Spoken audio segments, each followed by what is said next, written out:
All right, sorry. It's been a difficult week for a lot of people.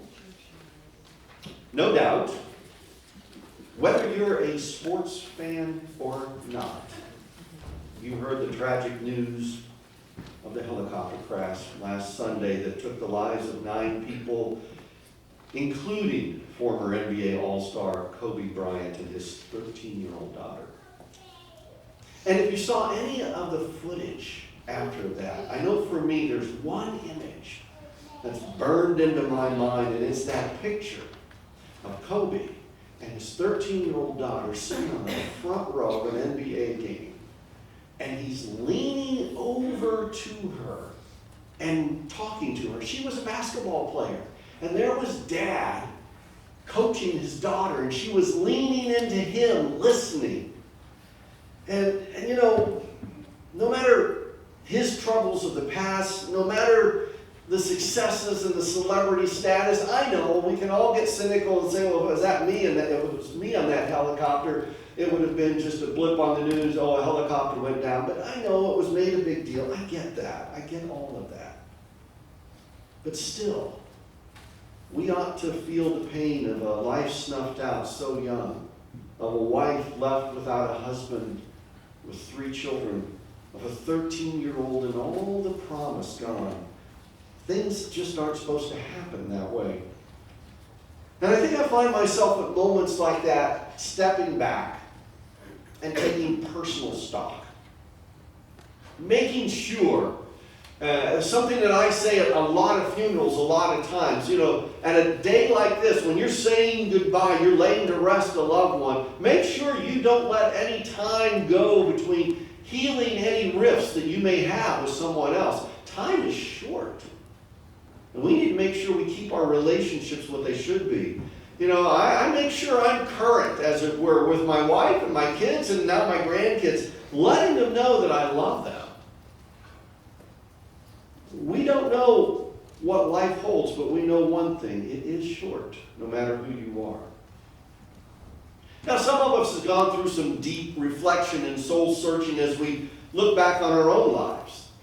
I know when I first became a parent on April 19th, 1982, 11 months after I was married, still trying to figure life out, there was a lot of soul searching and a lot of reflecting going on, like, what did I do? You know, and I remember walking out of that hospital with an amazing sense of joy and a foreboding sense of responsibility. You know, now that child is an adult and has 4 children of her own, and I get the privilege of sitting back and watching, and I call it grandparent karma, saying, ha ha, see, you know what it's like now. But, you know, we do that. And you know, something else, when we become teenagers, we kind of wonder how our parents have even gotten along in this world with being as ignorant as they are. How did they figure it out? Our parents, you know, when you're a teenager, you know everything and your parents know nothing.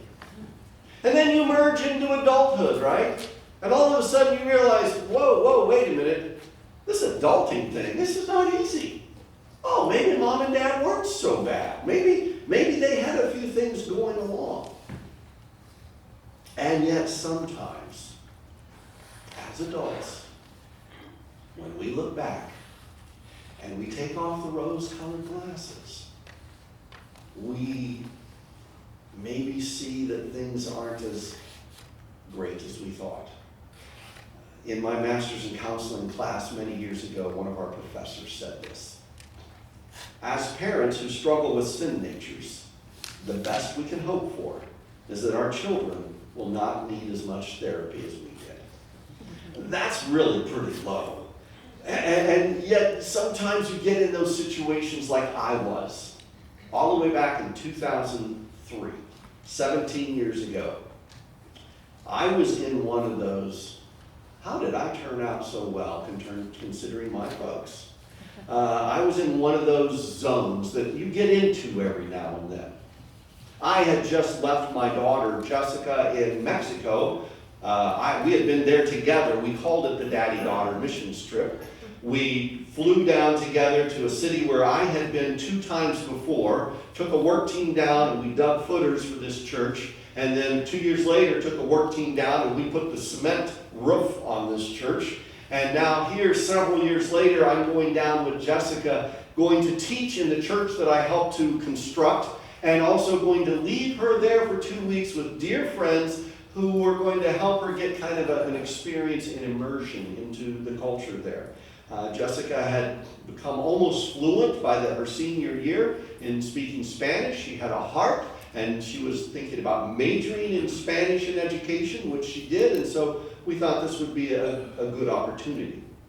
So we had been there that week. We'd been together as father and daughter. It had been a great time. I get on a plane in León, and it takes off, and the big book that year that everybody was reading was Wild at Heart by John Eldredge. And so I'd been in the middle of reading Wild at Heart. And I remember chapter 7. Chapter 7 was Healing the Wound, is the title of it. And I don't have that great of a memory. I went and checked this week to make sure. And all my notes from that chapter are in the margin. In that chapter, the reader is challenged to rethink the humanity of their parents. And for men, it was to rethink the humanity of their dad. And I had to do some of that. And I recall sitting on the airplane that day, being in that unique position that I was in a row of 3 seats on the aisle and nobody was next to me. I pulled out a legal pad and I began to write. I began to write, and as I wrote, I began to ask Jesus to enter into what I was feeling as a wound and emptiness. And in that day, I learned as I wrote what it really meant to forgive and honor my dad. Now, my dad was a good man. My dad was a pastor. And yet my dad was human. There were some mistakes. Just as my kids, if you would talk honestly with them, would say, my dad's a pastor. My dad's an okay guy. But yeah, there's been mistakes. See, what I began to write was what I knew about my dad's life. See, I knew my dad grew up in poverty. He grew up in the Depression, born in September of 1929. My dad was the youngest of 11 children. If you know anything about big families, after about number 5, the rest of them, you just kind of, they figure it out on their own, you know. And so the youngest of 11, he sometimes got neglected. When my dad was a child, I think about 10 years old, his mother died. I thought about my dad standing there by the graveside of his mother. And then he had to learn several years later to adjust to a stepmom. And by God's grace, she was a good and loving lady. And she became his mom. My dad went through a lot of stuff. Dropped out of high school, ended up getting his GED in the military. Picked potatoes in Maine when he was 14 years old. Worked on the railroad, and all this stuff. And I just wrote and I wrote and I wrote. And I came to a conclusion. My dad did the very best he could with what he had. And that was a moment that I first began to understand the concept of honor. Take your Bibles. Turn to the 20th chapter of Exodus. We are continuing in our study of the 10 Commandments. And we come to a point in the 10 Commandments in Exodus chapter 20 where there is a distinctive shift. We've been through the first 4 commandments. The commandments that tell us that there is only one God, you shall have no other gods before me. That remind us that God is the ultimate authority. That remind us that we're not to craft, construct, create, either physically or as we saw, even mentally, anything, any idol that would stand in the way, that would take our worship away from God. We're reminded in the first 4 commandments that we are to not misuse the name of God. And we saw in that had to do with how we represent His character. Do we fairly represent His character to others? And we were reminded last week that we need to take a day and set everything else aside and just spend a day praying, focusing on God, on who He is, and as we said, borrowing from Eugene Peterson, playing, enjoying relationships and setting all the other cares aside. But now we come to a shift. And in fact, a lot of scholars believe if you had the 2 tablets of the 10 Commandments in front of you, one of the tablets would be all those first 4 commands, and then the other tablet would be the next 6.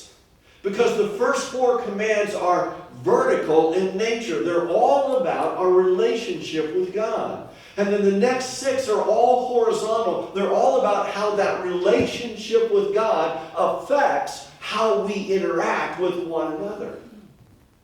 And Jesus would summarize it, right? The 2 greatest commands, everything else falls under these. Love the Lord your God with all your heart, soul, and strength, and then love your neighbor as yourself. And so in this vision statement, in this mission statement, in this kind of introduction of all of the commandments, we have that sense here. The 5th commandment is pretty simple. Honor your father and mother so that you may live long in the land the Lord your God is giving you. That's it. That's the 5th commandment. Honor your father and mother. But there's much more depth to that commandment than most of us realize. More often than not, we try to look at this commandment through 21st century eyes, and we bring in Ephesians 6:1, which we will talk about in a minute. Children, obey your parents. And we're thinking, that's it. That's the 5th commandment. Just be obedient. No, it says, honor your father and mother. And so we see children obey your parents, and we go, well, I wasn't that bad of a kid. I was pretty good. And I didn't really rebel that much. And God is a God of grace. So boom, 5th commandment, done. I'm good. I got this one. But the greater reality of the command is honor. Honor will include obedience, but it's far deeper. And I think until we understand honor, we won't fully understand why this command is so important, not only thousands of years ago, but it's important to us right now. The word that's translated honor is a word that literally means heavy or burdensome. It can mean that physically or emotionally. It's literally something hard to carry, something hard to bear. Now, we've all talked about those of us who've been weighed down with difficult news, people that have been weighed down with work stress or family struggles. It's terms that we use. And yet when we talk about something important, we talk about a matter that's weighty. It's important news. And we talk about someone who has responsibility. We talk about them having heavy responsibility. All of that is tied up in the word honor. It's a word that has great importance. And in the ancient world, someone's status and wealth would bring honor. Because it's a word that can be used in a positive sense to hold up. But you hold up that, and the person who has the honor has a heavy responsibility. It's kind of a twofold thing. One who had accomplished heroic feats was honored. One who had a position of responsibility and authority was honored. These people who were honored carried weight in the community. God holds the status of parents in high regard, and He takes seriously any misuse or abuse of that position. In fact, in the Old Testament, to disrespect, to dishonor, to rebel against, to curse your parents was punishable by death. God did not want that kind of negativity, which would be kind of a spread like cancer in the community. He didn't want it in the community. God has given to parents the authority to represent Him. In the nation of Israel, it was the parents who first told their children about this amazing God who led the nation out of slavery, who gave them this wonderful land. It was the parents who were to model and show their children how to follow this God and how to be obedient to him. It was the parents who were to show their children that God was the first authority in their life. And so as the first commandment reminds us of God's authority, the fifth commandment reminds us of God's first delegated authority in each of our lives. The first authority you and I have in any of our lives is the authority of our mom and dad. So to give honor to that person by virtue of their position would be this. In fact, I want to use the words of John Calvin. He said, honor means reverence, obedience, and gratitude. I want to rephrase that a little bit and say honor means respect. It means gratitude, respect, and obedience. Honor involves gratitude, respect, and obedience. Now, there is not a verse in the Bible that says, give thanks to for your parents. But there's a principle in the Bible that we are to be giving thanks in all things, thanks to God for all things. God invented procreation. It was his idea. Read Genesis 2. We are here because of our parents. I've mentioned this before. In a couple of weeks, I will celebrate a birthday. Now, we make a big deal over our birthdays, don't we? Woo, it's my birthday! Celebrate! I did zero. I put forth zero effort to be here. My mother, on the other hand, God bless her in heaven, she's the one that should be celebrated. She did all the work. I just I'm here, scrawny little kid that was born in February in Raleigh County General Hospital in Beckley, West Virginia. I did nothing to deserve honor. I just was there. We're here because of our parents. Without them, we would not have life. So at bare minimum, we need to be grateful that they gave us life. And for the most part, our parents provided the basic necessities. We were not a wealthy family by any stretch of the imagination. But I never missed a meal. I never ran down the street without clothes on. Well, maybe when I was an infant. But purposefully, I always had clothes to wear. We always had transportation. We always got where we wanted to go. Honor must involve gratitude. If you're going to honor your parents, it ought to begin with being thankful that they brought you into this world and took relatively good care of you. Honor involves respect. I've already mentioned the severest of penalties were written into the law dealing with how one treated his or her parents. Exodus 21:17. Cursing a father or mother was the ultimate disrespect. It was punishable by death. Leviticus 19:3 commands the respect of parents. And the word that's translated respect here is a word that means that kind of fear that leads to awe. The commands are kind of a divine, I brought you into this world and I can take you out, so you ought to respect me. God takes seriously how we respond to our parents. And remember, the reason why they are talked about that way is because in God's plan, parents were his representative to bring his word to the next generation. Would you hear that again? As parents, we are God's representative to rear our children, to respect and revere him. That is our responsibility before God. Because when I, as a parent, honor and respect God, when I teach that through my life to my children, I model that for them. Now, I can't make them follow God. I can make them go to church. I can make them memorize a few verses for certain things. But I have to model following God so that they will choose to follow God. Because if you just make them do something, they're going to get to a point where they decide, I don't want to do that anymore. And I can remember a day sitting with my son in the parking lot. He had just been to some kind of a youth conference at Wheaton College that our youth director had taken him to.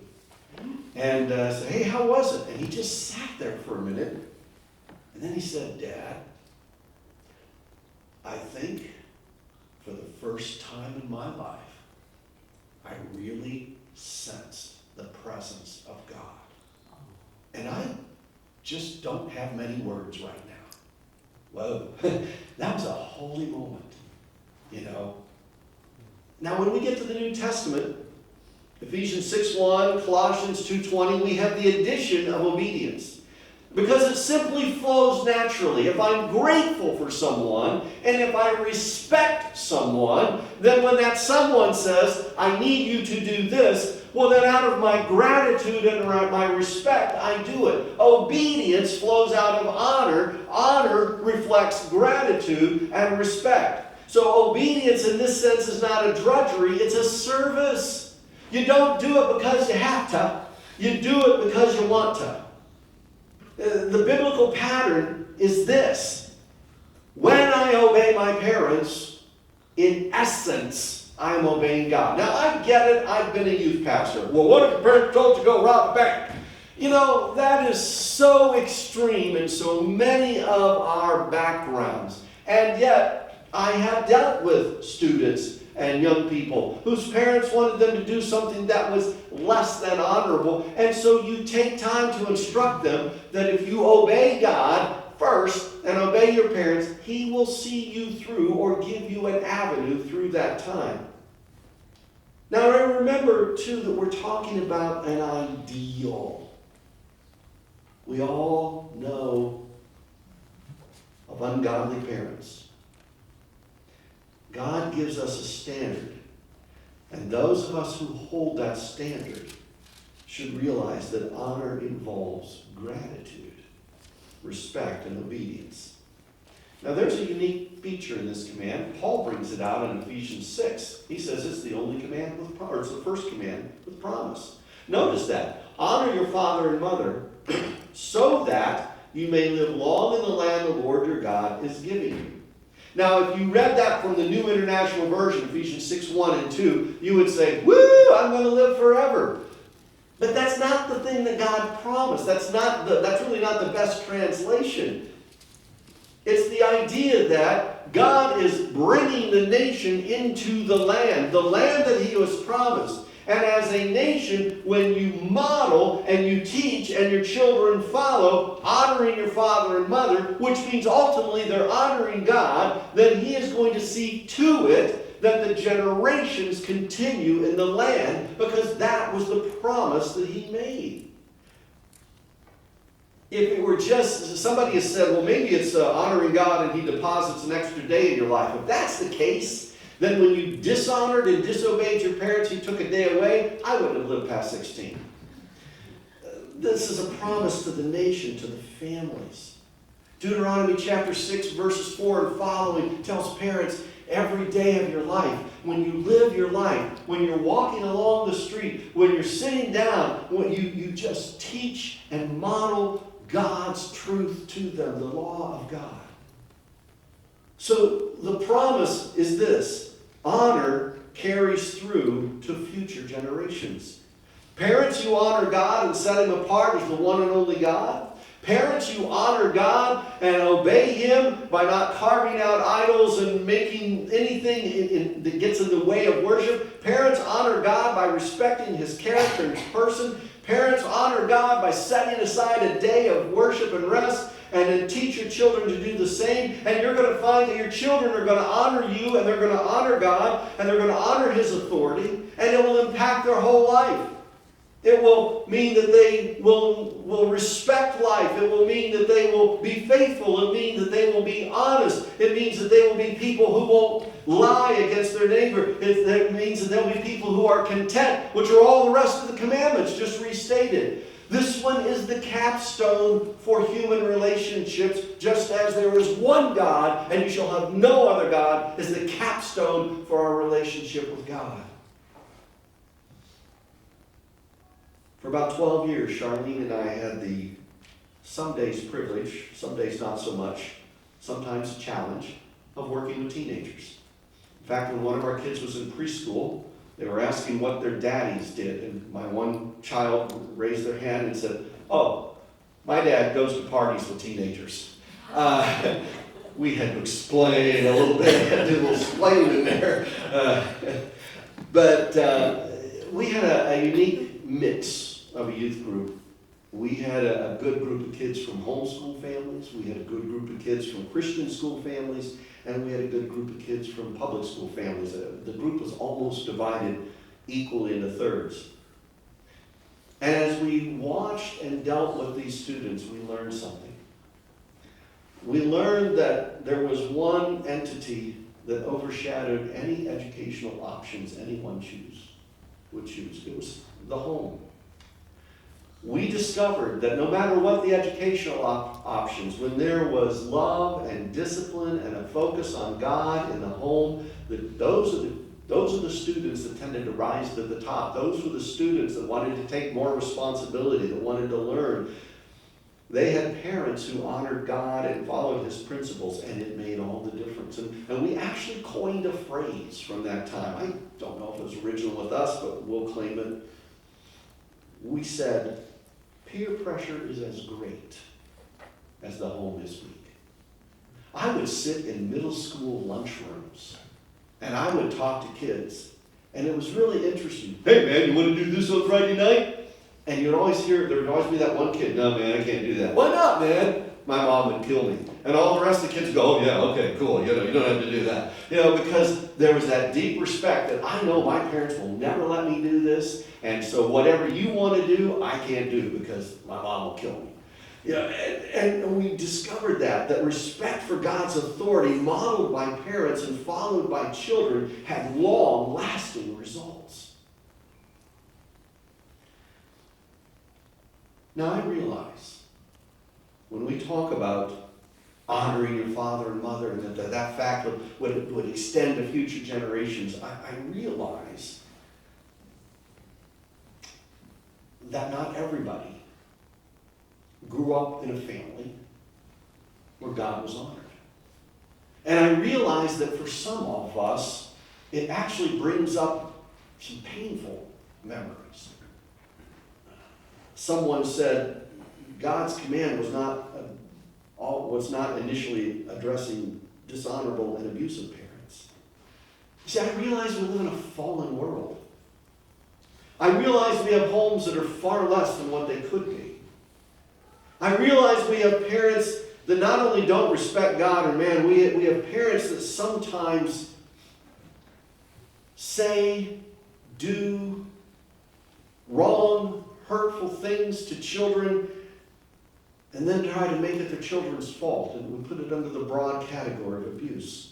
And so that makes us ask the question, if we're going to actually look at how does the Word of God apply now, we need to ask the question, how can honor be granted to those who are less than honorable?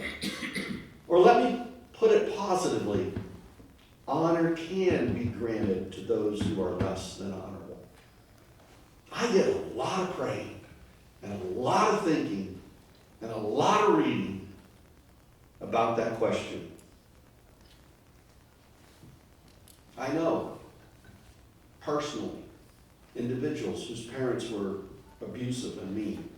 Oh, and they provided the basics as far as food and clothing and shelter, but there was often an emotional or a physical or a psychological cost to those provisions. And I think when it comes to difficult times like this and difficult questions like this, we need to remember God does not give us a pass on His commands, but He does give us the grace to obey.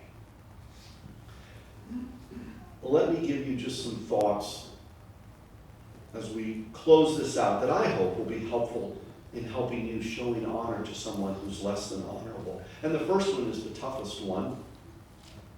Learn to forgive. Now, don't hear me say by forgiveness, forgive and forget. Forgive and forget is not in the Bible. Write that down. Forgiveness, the definition I've been using for years, is releasing my right of vengeance. Because God says in Romans 12, vengeance is mine, I will repay. God will take care of it. Forgiveness is letting God care for the wrong and leaving it to Him. And it seems counterintuitive. Why should I forgive them? But Lewis Smead wrote this: forgiveness sets a prisoner free, and then I discover the prisoner was me. Because if you don't forgive, if you hold on, you become bitter.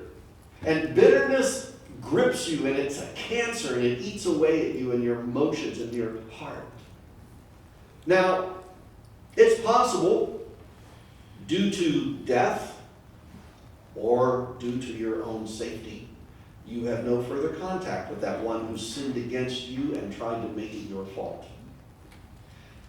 But in the depth of your soul, between you and God, you can release them and release your right of vengeance and allow God to do His healing work in you.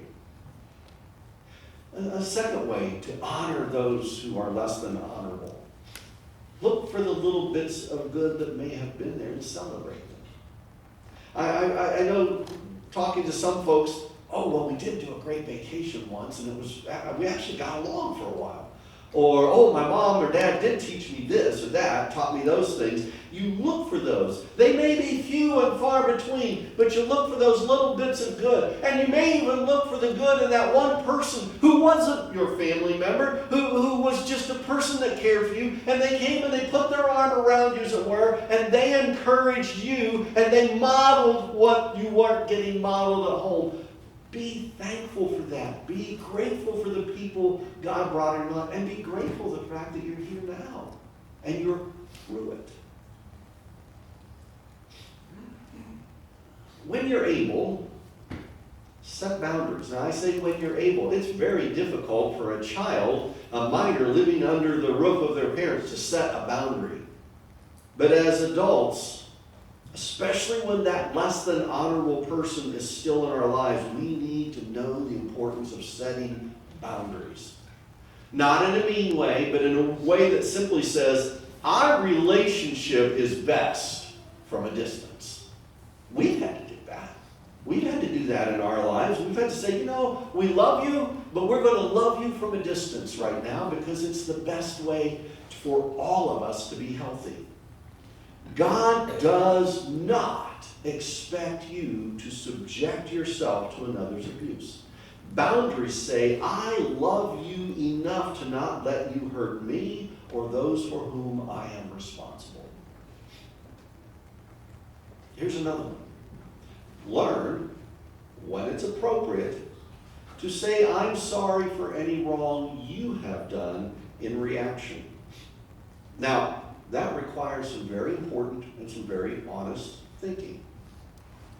You're saying, I'm sorry for what I know I am responsible for. I'm sorry for what I know I did wrong. You're not saying, I'm sorry that somehow you twisted everything around to make me think it was my fault that you hurt me.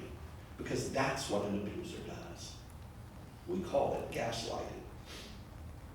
And if you're a parent and you take a step back and you realize somehow you've hurt your child, have the courage and the grace to admit and say, I'm sorry as well. And finally, don't expect them to change. You and I can't change anybody. And if they won't let God change them, don't expect them to change. The late Dallas Willard wrote a book called Divine Conspiracy, and he summed this up best. And let me take a minute and read his words. To honor our parents means to be thankful for their existence and to respect their actual role as givers of life in the sequence of human existence. Of course, in order to honor them in this way, we need to be thankful for our own existence too. But we also will usually need to have pity on them, for even if they are good people, it is almost always true that they have been quite wrong in many respects and possibly still are. God will not hold you or me responsible for how our parents parented us. But God does hold you and me responsible to honor them. We're to be grateful, respectful, and obedient. We're to take the good lessons we learn from them and to pass them on. We're to honor them by releasing the bad things and the bad lessons and the bad pain to God and let Him heal our wounds. And when we do that, we find great freedom. Because it's when we honor our parents as God would have us to honor them that we are actually walking in obedience to Him. I had a good dad. And on that day, on that plane 17 years ago, I wasn't focused on his goodness. I was focused on his mistakes, and I wasn't honoring him.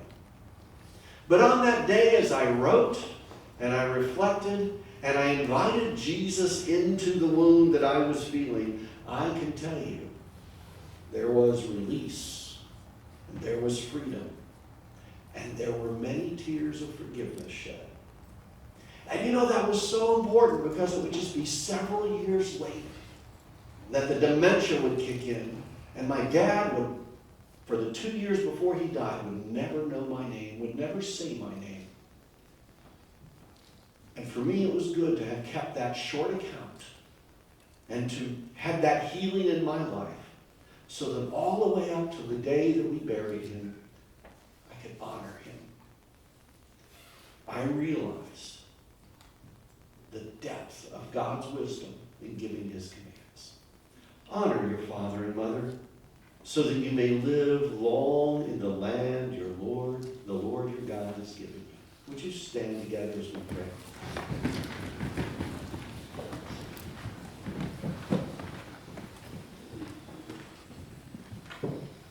Lord, thank you for these 10 words that you've given us in the book of Exodus. Words that were important for those people some 3,400 years ago. Words that are important for us today. May we be people who understand honor. And whether our parents are still living or not, may we honor them. May we reflect on the good, release to you the not so good, and then learn to pass honor on to others as we model following you. In Jesus' name, amen. God bless you as you